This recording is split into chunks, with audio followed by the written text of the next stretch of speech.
মরুভূমির তপ্ত বালু আর নিঝুম রাত, হঠাৎ দিগন্তের ওপার থেকে ধেয়ে আসা ইরানি আগুনের গোলা বিশাল গর্জনে আছড়ে পড়ল মাটিতে। মুহূর্তেই আকাশচুম্বী শিখা আর ধোঁয়ায় আচ্ছন্ন হয়ে গেল মার্কিন সামরিক শক্তির অহংকার, শক্তিশালী রাডার স্টেশন। এই নাটকীয় দৃশ্যপট আধুনিক যুদ্ধের ইতিহাসে যোগ করেছে এক নতুন মাত্রা।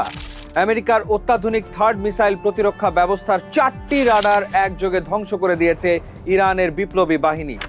রাডার হলো থার্ড মিসাইল প্রতিরক্ষা ব্যবস্থার চোখ, আর ইরান সেই চোখ সরাসরি নষ্ট করে দিয়েছে।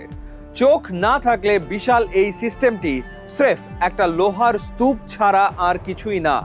দর্শক, থার্ড বা terminal high altitude area defence যেন তেন কোনো সরঞ্জাম নয়।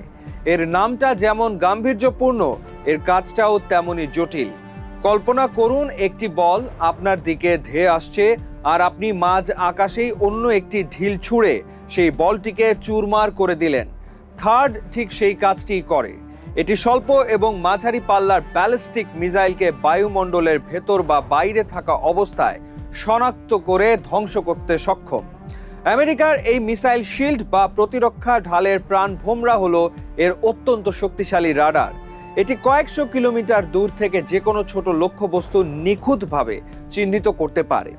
ইরানি বাহিনী তাদের নিজস্ব প্রযুক্তিতে তৈরি প্রিসিশন গাইডেড মিসাইলগুলো সেই রাডারের চোখকে ফাঁকি দিয়ে সরাসরি আঘাত হেনেছে। একথা বলতে হবে, যুদ্ধের কৌশলে এটি ইরানের এক বিশাল অর্জন। দর্শক, আধুনিক যুদ্ধ মানেই কেবল যুদ্ধ বিমান, মিসাইল কিংবা ড্রোন নয়, এখানে চলে ডলারের হিসাব নিকাশও। কাতার ভিত্তিক সংবাদ মাধ্যম আল জাজিরার তথ্য বলছে, এই যুদ্ধে আমেরিকার বর্তমান ব্যয় প্রতিদিন গড়ে $100 কোটি ছাড়িয়ে গেছে।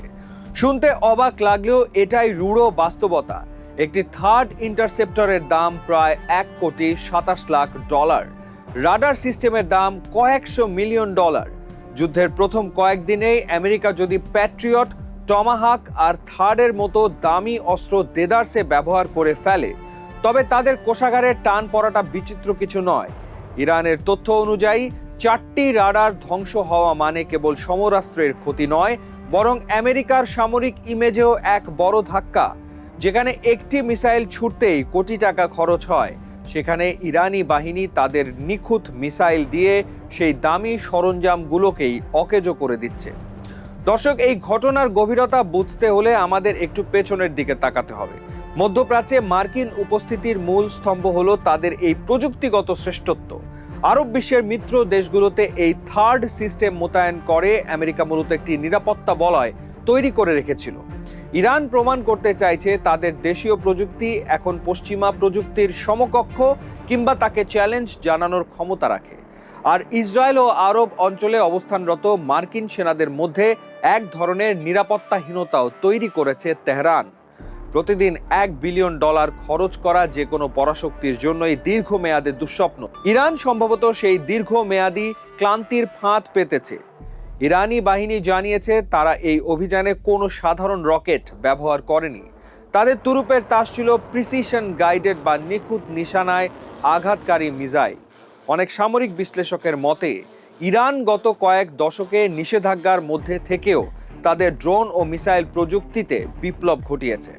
তারা এখন আর সংখ্যায় বিশ্বাসী নয়, বরং একটি নিখুঁত আঘাত দিয়ে পুরো সিস্টেম অকেজো করার তত্ত্বে বিশ্বাসী। রোববারের এই ঘটনার পর মধ্যপ্রাচ্যের ভূ রাজনীতিতে এক অস্থিরতা দেখা দিয়েছে। যদি 4টি রাডার সত্যি ধ্বংস হয়ে থাকে, ওই নির্দিষ্ট অঞ্চলগুলোর এখন আকাশপথ অনেকটা অরক্ষিত। এর ফলে ভবিষ্যতে প্রক্সি গোষ্ঠীগুলোর হামলা সামলানো আমেরিকার জন্য আরো কঠিন হয়ে উঠতে পারে। আমেরিকা সম্ভবত এই ক্ষতির বদলা নিতে নতুন করে সাজাচ্ছে তাদের রণকৌশল। তারা কি আরো শক্তিশালী ব্যবস্থা আনবে, নাকি সরাসরি কোনো পাল্টা হামলার পথে হাঁটবে? প্রশ্নটা এখন সবার মুখে। দর্শক, ইরানের সাথে আমেরিকা ইসরায়েলের এই যুদ্ধ এখন এক বিশাল পরীক্ষাগার। সেখানে প্রতিনিয়ত পরীক্ষা করা হচ্ছে বিশ্বের সবচেয়ে শক্তিশালী মারণাস্ত্রগুলো। তবে দিন শেষে এই লড়াই কেবল সামরিক শক্তির নয়, এটি হলো মর্যাদা আর অর্থনীতির লড়াই। সেই লড়াইয়ে আমেরিকা ইসরায়েলকে ছেড়ে কথা বলছে না ইসলামী বিপ্লবের দেশ ইরান। মিসাইল আর সস্তা ড্রোন দিয়ে অত্যাধুনিক শক্তির বিরুদ্ধে চোখে চোখ রেখে জবাব দিয়ে যাচ্ছে তারা। শহীদ আয়াতুল্লাহ খামেনির শিষ্যরা যে নজির স্থাপন করছেন তা সহসাই ভুলবে না বিশ্ব।